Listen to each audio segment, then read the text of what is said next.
এই গরমে অনেকেরই টক দই খেতে ইচ্ছে করে, আর টক দইয়ের লস্যি, ঘোল এসব তো খুব ভালোই লাগে।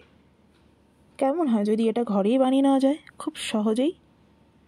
প্রথমে দুধ জাল দিতে হবে। ঘন করে জাল দেওয়ার দরকার নেই, একবার জাল দিলেই হবে। এরকমভাবে সুন্দর করে জাল দিয়ে নিয়ে তারপরে ওভারনাইট রাখতে হবে একটা বিশেষ পাত্রে। কী ধরনের পাত্র এক্ষুনি দেখাচ্ছি।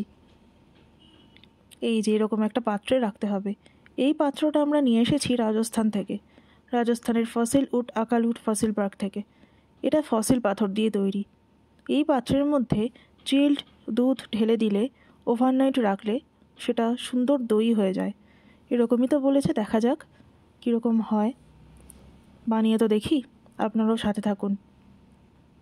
তো এবার চিল্ড দুধটাকে ঠান্ডা করে নিয়েছি, একদম ফ্রিজে ঢুকিয়ে বেশ 1 ঘন্টা। সেই চিল্ড দুধ এই ফসিল উড গ্লাসের মধ্যে ঢেলে নিচ্ছি। এটা রাজস্থানে আমরা কিনেছিলাম জয়সলমীর থেকে, আকালউড ফসিল পার্ক থেকে। আকালউড ফসিল পার্কের ভিডিও অলরেডি দেখিয়েছি, যারা চ্যানেল ফলো করেন তারা দেখেছেন। রাজস্থান প্লেলিস্টের মধ্যে পেয়ে যাবেন। তো চিল্ড দুধ দিয়ে এটাকে ওভারনাইট রাখতে হবে। মোটামুটি 7-8 ঘন্টা পর থেকেই দই বানানোর প্রসেসটা শুরু হয়ে যাবে।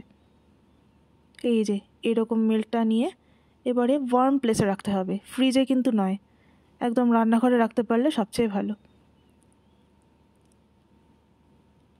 দেখুন দই ফর্ম করতে শুরু করে দিয়েছে। এটা 7-8 ঘন্টা পরের দৃশ্য। আর এটা ওভারনাইট রাখার পর